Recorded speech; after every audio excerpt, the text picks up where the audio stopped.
할렐루야.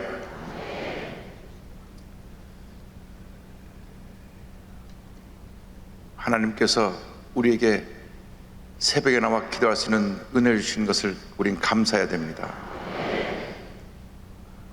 북한 사람이 참으로 불쌍한 것은 2,500만에 되는 북한에 있는 많은 영혼들이 평생 이 새벽 기도를 한 번도 못 드려본다고 하는 것입니다. 북한의 교회가 2개밖에 없습니다. 해방전에 3,500개가 있었는데 다 김일성 공산당이 교회를 부숴버렸고, 북한에 종교의 자유가 없다 하니까 평양에 봉숙교회, 칠골교회 둘만 세워놨습니다. 봉숙교회 한 400명, 450명, 칠골교회는 한 200명, 2개 꽉 차도 한 600명밖에 들어가지 않는데, 그것도 매주 예배를 드리는 것이 아니라 외국에서 사람들이 와서 교회를 찾으면 그때 문을 열어줍니다. 그런데 우리는 이렇게 매일같이 주의 자리에 나와서 예배할 수 있는 것을 얼마나 큰 은혜고 특권이고 축복인지 모릅니다. 교회 나올 때마다 넘치는 감사와 감동과 기쁨이 있어야 될 것입니다. 오늘 어둠의 권세를 이기는 능력을 제목으로 함께 말씀을 나누는데, 이 감사는 빛과 같습니다. 불평은 어둠입니다. 그러니까 우리 절대 감사의 빛은 흑암의 권세를 이기는 것입니다. 여러분, 예수 믿는 사람은 빛의 사람입니다. 빛의 사람. 마귀는 어둠의 존재입니다. 그래서 죄 지는 사람들을 어둠의 자식들로 만들어 놓습니다. 예수 믿는 사람들을 다시 어둠의 권세로 끌고 가기 위해서 저들이 우리 앞에 늘 덫을 놓는데, 시험과 유혹이라고 하는 덫을 놓습니다. 예수님께서 우리의 기도를 가르치실 때에 6장 마태복음 13절에 마지막 부분이 이렇게 말씀하셨습니다. 우리를 시험에 들게 하지 마시옵고 다만 악에서 구하시옵소서. 나라와 권세와 영광이 아버지께 영원히 있사옵나이다. 아멘. 아크론 수박에는 어떻게든지 감사를 빼앗아가기 위해서 끊임없이 우리를 시험하고 유혹합니다. 근데 시험에는 2가지가 있습니다. 우리 주기도문에는 그냥 시험으로 되어 있지만 영어로 보면 temptation, 유혹으로 되어 있습니다. 그래서 시험이 있고 유혹이 있습니다. 우리에게 다가오는 시험은 우리의 믿음을 강화시킵니다.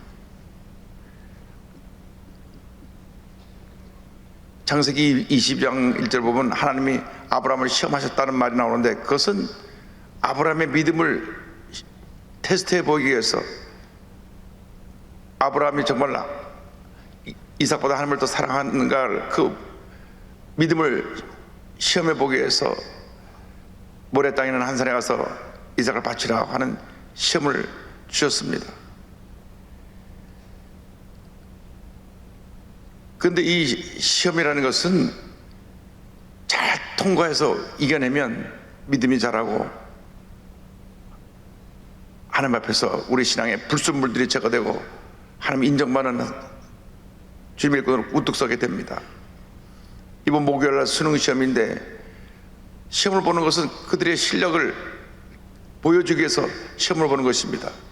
그 시험을 보기 위해서 과외를 하고 밤을 새우고 잠 안 오는 약을 먹고 아이들이 몸부림을 칩니다. 그래서 아이들은 말합니다. 시험이 없었으면 좋겠다고. 시험이 없으면 공부를 안 해요. 시험이라는 것은 그들에게 힘든 과정이지만 도움을 주는 것입니다. 그런데 우리가 신앙생활할 때 시험에 드는 이유, 가장 근본적인 이유는 하나님 뜻보다 자기 뜻, 자기 이기주의, 자신의 실수가 나를 시험에 빠지게 합니다. 요나가 하나님께서 니느웨로 가서 복음을 전하라 그랬는데 자기 생각에는 아니 그 이방 사람들에게 가서 내가 왜 복음을 전해야 되느냐, 하나님의 말씀을 전해야 되느냐. 그래서 다시스로 갔습니다. 다시스로 가는 배를 탔다가 물고기 뱃속에 갇혔습니다. 자기 개인의 생각이 하나님 뜻을 거역함으로 말미암아 시험에 다가오게 된 것입니다. 아브라함이 자기 잘못을 통해서 시험에 든 적이 몇 번 있습니다. 똑같은 잘못을 2번이나 했어요. 그가 75세 하나님 부르심 받고 갈대우를 떠나서 가나안 땅에 도착을 했는데 창세기 12장에 나오거든요.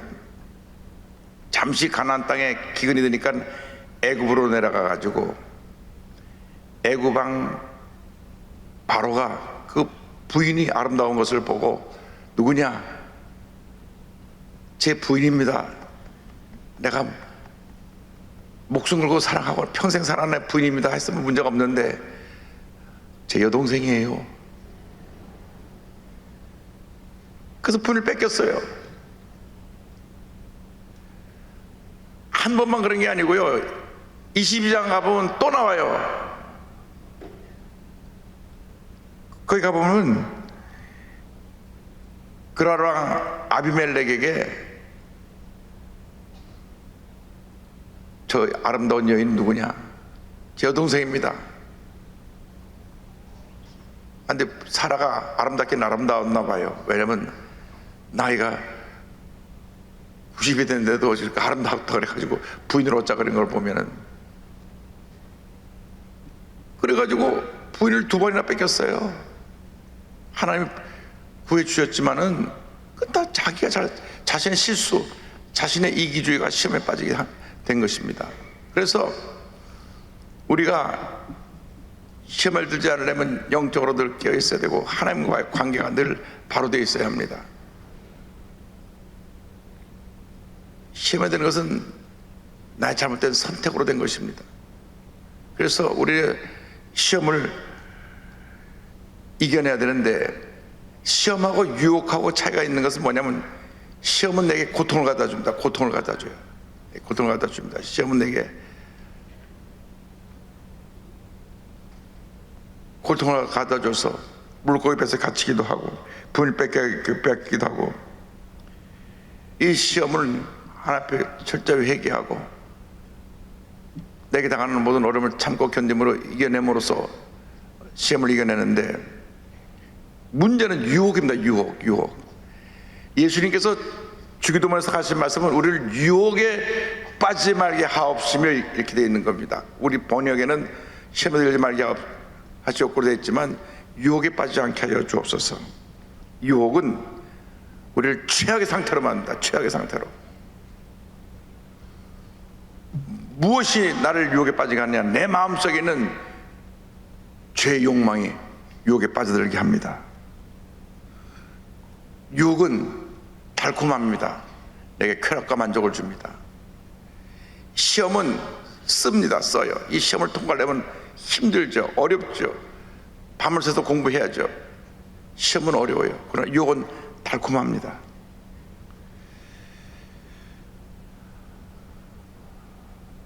유혹을 통해서 하나님 앞에서 인정받은 사람과 심판받은 사람, 두 종류의 사람이 성경에 나옵니다. 유혹을 이겨낸 사람은 요셉입니다. 요셉이 젊은 나이입니다. 젊은 나이로 그가 애굽에 노예로 팔려갔다가 우리나라 말하면 경호실장 집에 노예로 들어갔다가 가정 총무가 됐는데, 성경을 보면 아주 사람이 준수하고 모든 면에 부족함이 없는 사람이었습니다. 일도 열심히 하고 사람들에게 존경받고 칭찬받는 사람이었는데, 그 집 만화님이 좀 문제가 있는 만화님입니다. 유혹을 하는 것입니다. 유혹을 하는 거예요. 시도 때도 없이 유혹을 합니다.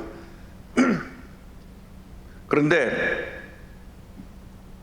요셉이 내가 하나님 앞에 범죄할 수 없습니다. 아무도 없을 때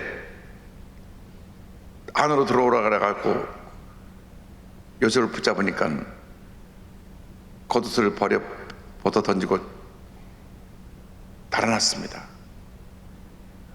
유혹은 피함으로 이기는 것입니다. 그 자리에 앉아있으면 안 돼요, 안 돼요, 돼요 하고 무너지는 것입니다. 그래서 유혹은 피함으로 이기는데 겉옷을 남겨놓고 왔기 때문에 그 때문에 누명을 쓰고 감옥에 갑니다. 그래서 들고 튀어라. 누명을 안 쓰려면 옷을 들고 튀어야 되는데 옷을 놓고 튀었잖아요. 그래서 그게 누명을 썼어요. 이 옷을 보라고, 이 나쁜 놈이 나한테 나쁜 짓을 알아서 내가 옷을 뺏었다고. 그 옷을 뺏어가고 들고 튀어야 되는데 옷을 놓고 튀어가지고 누명을 쓰고 감옥에 가 있었는데, 그것도 하나님의 은혜입니다. 감옥에 가 있었기 때문에 거기서 애굽 왕의 바로의 신하를 만나고, 신하를 만나서 그들의 꿈을 해몽해 주므로 30살에 애굽의 총리 되시게 됩니다. 유혹은 피함으로 이긴다. 그런데 사사시대 삼손은 유혹을 피한 게 아니라 즐겼습니다. 달콤했거든요. 그는 이방인 들릴라의 무릎에서 무너진 것입니다. 이방인의 머리를 대고 있는 한은 유혹을 이길 장사가 없습니다. 어떤 장사가 아름다운 여인의 무릎에 누워서 가만히 있다 일어나겠습니까? 그 자리에 있으면 안 됩니다. 있었기 때문에 무너진 것입니다. 어떻게 됐습니까? 그 유혹으로 받은 심판의 결과 두 눈이 뽑혔습니다. 끌려가서 연자뱃돌을 돌리는 비참한 신사가 되었습니다. 마지막 그가 회개하고 신전을 무너뜨려서 같이 그 안에서 죽음을 맞이했지만 어쨌건 유혹의 결과는 뼈아픈 고난과 상처를 가다 준 것입니다. 다윗도 마찬가지입니다. 왜 전쟁 태어나서 싸우고 있는데 늦잠 자고 일어나가지고 늦잠 자는 게 문제예요. 새벽기도 나오면 그런 문제가 안 생겼는데 다시 그날 새벽기도를 안 드린 거예요. 그래갖고 늦잠 자고 일어나 성경을 보면 한참 전쟁 중인데 그날 성경에 보니까 늦잠 자고 일어나서 궁정에서 또 왜 남의 집은 내려다 봅니까? 이렇게 됩니다. 근데 또 하필이면 그 여자는 또 거기서 남의 본인에서 목욕을 하고 있어요. 또 유혹에 빠지려면 다 그렇게 덫을 놓는 게다 마귀가 덫을 놔요. 탁 덫에 걸리게 하려고. 그래서 그 여인을 보니까 아름다워서 불러서 동침하는 바람에 다윗의 성도의 가장 큰 잘못, 뼈아픈 그의 범죄로 말미암아 하나님의 심판을 받아서 태어나는 아이가 죽고, 그 후로 아들이 반역을 해서 압살롬에게 의해서 아버지가 궁궐에서 쫓겨나 도망을 가고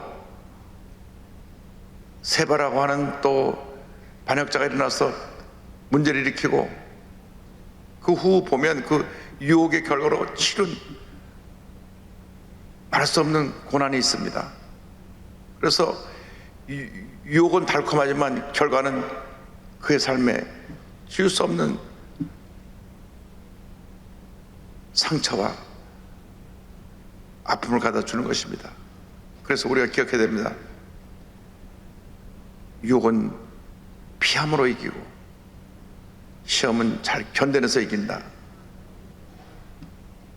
술을 아주 좋아하는 사람이 나 올 때 술 끊었어.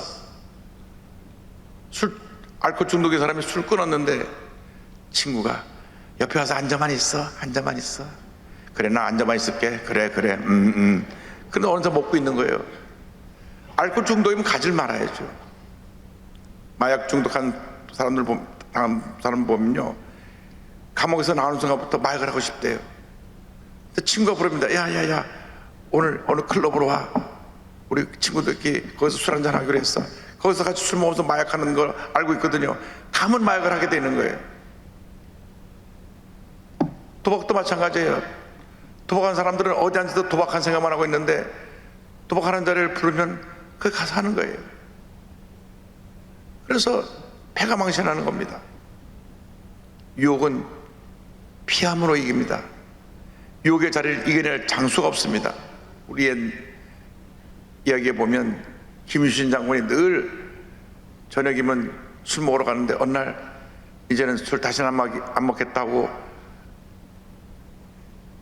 말을 타고 가다 보니까 말이 습관이 돼서 또 술집으로 간 거예요. 눈을 떠보니까 일어나서 말에 목을 치고 다시는 그 술집으로 안 갔다 하는, 그래서 삼국 통일의 장군이 된 그 신라의 김유신 장군을 기억하는데, 일반 세상 장수도 자기 잘못된 습관을 끊어버리려고 유혹의 자리에 단호하게 뿌리치고 나오는데, 더욱이 크리스찬들이 달콤한 유혹에 빠져서 그 자리에 있으면 안 됩니다. 그런 자리에 아예 가면 안 됩니다. 잘못 자리에 아예 가면 안 됩니다. 있다 보면 물들게 되는 것입니다. 물게 되면, 거기 빠지게 되면 나중에 뼈아픈 상처를 지울 수 없는 흔적을 남기게 되는 것입니다. 동성애도 마찬가지입니다. 동성애 달콤한 유혹에 빠져 있으면 완전히 패가 망신합니다. 대부분 40대 후반에 가서 동성애를 후회한대요. 몸이 다 망가져서 돌이킬 수 없을 그때 가서 후회하면 이미 너무 늦은 것입니다. 그래서 시험은 잘 견뎌내서 이기고 유혹은 피함으로 이기는 여러분 되기를 바랍니다. 그 시험은 죄를 지은 결과 다가온 그 문제가 뭐냐? 죄책감과 두려움입니다. 이 아담과도 하나님께서 하지 말라는 것을 한 것을 선악과를 먹으는 말미암아 하나님의 시험에 통과하지 못해서 그 상 가운데 두려움이 다가왔습니다. 창세기 3장 10절에 이르되 내가 동산에서 하나님의 소리를 듣고 내가 벗었으므로 두려워하여 숨었나이다. 죄 짓기 전에는 기쁨과 감사가 충만했습니다. 죄를 지으면 감사가 사라집니다. 두려움이 다가옵니다. 죄책감이 다가옵니다. 너 죄졌지, 너 죄졌지. 마귀가 계속 와서 그 사람을 마음속에 두려움, 죄책감이 다가오게 쫙 공격해옵니다. 쫙 공격해요. 요즘 인터넷, 유튜브 이런 것들이 마귀의 도가 돼가지고 사람들의 약점을 갖다 있던진 사실이 아니고 여기서 막 공격하고 보는 겁니다. 이 세상이 온통 어둠으로 뒤덮여버렸습니다.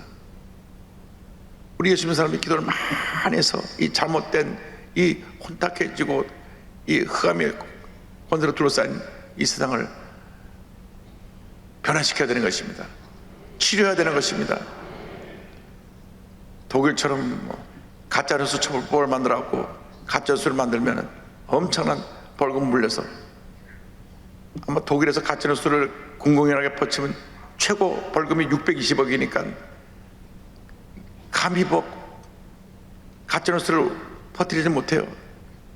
그래서 그 법을 만들고 난 다음에 그 다음 첫 번째로 가짜뉴스 퍼뜨린 사람이 붙잡혀서 20억 벌금을 내고 난 다음부터는 싹 사라져버렸어요. 우리나라에서는 정치인들이 그걸 안 해요. 왜 그래갖고 서로 상대방을 공격하느라 이용하니까 괜히 그 법 만들었다가 자기가 덤탱이 쓸까봐 안 해요. 정치인들 나쁜 사람들 많아요. 회개해야 돼요. 자기들이 그걸 이용하는 거예요. 상대편을 정적을 죽이기 위해서. 여당은 야당을 죽이려고, 야당은 여당을 죽이려고 그걸 갖다가 거짓 뉴스를 동원하는 거예요. 여러분, 우리 예수 믿는 사람들은 이런 유혹에 빠지지 않도록 잘못된 것을 물리치기를 바랍니다. 물리쳐야 됩니다. 물리쳐야 우리는 승리하는 것입니다. 이 죄책감을 이기는 방법은 회개 기도밖에 없습니다. 다윗이 정말로 통회자박하며 시편 51편은 회개 기도입니다. 1절 2절 같이 보겠습니다. 하나님이여 주의 인자하심을 따라 내게 은혜를 베푸시며 주의 많은 긍휼을 따라 내 죄악을 지워주소서. 나의 죄악을 맑게 씻으시며 나의 죄를 깨끗이 제하소서. 눈물로 회개하고 또 회개하고 회개하면 하나님께서 우리 죄를 용서하시고, 예수님께서 죄짓다 붙잡혀온 여인에게 하신 말씀이 있습니다. 나도 너를 정죄하지 않으니 가서 다시는 죄를 짓지 마라. 38년 동안 병들어 베데스다 연못가에 누워있던 사람을 고쳐주면서 다시 더 심한 병이 생기지 않도록 죄 짓지 말고 바로 살라고 주님 말씀하셨습니다. 우리 하나님은 용서의 하나님이십니다. 이사야 38장 10절에 보옵소서 내게 큰 고통을 다하신 것은 내게 평안을 주려 하심이라. 주께서 내 영혼을 사랑하사 멸망의 구덩이에서 던지셨고 내 모든 죄를 주의 등 뒤에 던지셨나이다. 이 말씀은 우리가 회개한 죄는 우리 하나님이 다시는 기억하지 않으십니다. 죄를 기억나게 하는 것은 마귀입니다. 너 죄졌지, 죄졌지. 밤낮 회개해요. 기억날 때마다 또 회개하고 또 회개하고 또 회개하고. 예수님이 십자가 흘린 피로 우리 죄를 다 사하시고 용서해 주셨는데 마귀는 자꾸 어릴 때부터 지금까지 죄진 걸 회개하라 회개하라. 세계 3대 고백록 중에 하나가 성 어거스틴의 고백록인데요. 그게 한 600페이지 정도 됐는데 제가 그 책을 다시 이제 요즘 읽기 시작하는데요. 이만큼 두꺼워요. 거기 보면 어릴 때, 아주 어릴 때부터 기억나는 모든 일을 다시 또 다 회개합니다. 그가 유학을 가갖고 타락해가지고 암호하거나 동거해서 애도 낳고 이단에 빠져갖고 이단에 7년 이상 이단 속에 들어가 있기도 하고 만신창이가 됐어요. 그런데 회개하고 돌아와서 북아프리카 히포라는 곳에서 평생 목회를 하면서 많은 책을 썼습니다. 그가 이 고백록 쪽은 참여록이라는 책도 쓰고 하나님의 도성이라는 책도 쓰고 그 책들이 한 1000년 동안 기독교 역사에 가장 큰 영향을 미친 중요한 신앙서적이 됐는데, 그런 젊을 때 한때 그렇게 정말 인생의 가장 밑바닥 같은 그런 타락한 삶을 살았지만은 변화되고 나서 완전히 성령에 붙잡혀서 모든 사람이 존경하는 중세 가톨릭에서 가장 존경하는 그런 목사님으로서 신학자로서 기억돼서 그분이 돌아가시고 난 다음에 그 앞에 세인트 어거스틴, 성자 어거스틴이라는 이름이 붙었습니다. 진정으로 회개하고 돌이킨 삶을 살면 삶이 같은 은혜가 임하게 되는 것입니다. 그래서 우리가 이제는 죄의 유혹을 벗어나 시험에서 이기고 주 안에서 승리하는 삶을 살아야 됩니다. 10장 33절 다 같이 봅니다. 이것을 너에게 이르는 것은 너희로 내 안에서 평안을 누리게 하려 함이라. 세상에서는 너희가 환난을 당하나 담대하라. 내가 세상을 이겼노라. 절대긍정 절대감사가 궁극적으로 위대한 승리를 가져오는 것입니다. 감사의 열매가 바로 평안입니다. 여러분, 감사를 드리면 우리 마음에 가운데 평안을 주십니다. 빌립보서 4장 6절에 아무것도 염려하지 말고 다만 모든 일에 기도와 간구로 너희 구할 것을 감사함으로 하나님께 하리라. 그리하면 모든 지각에 뛰어난 하나님의 평강이 그리스도 예수 안에서 너희 마음과 생각을 지키시리라. 오늘 넘치는 감사로 여러분 삶 속에 주님의 평안함이 넘쳐나시기를 주님의 이름으로 축원합니다. 축원합니다. 축원합니다.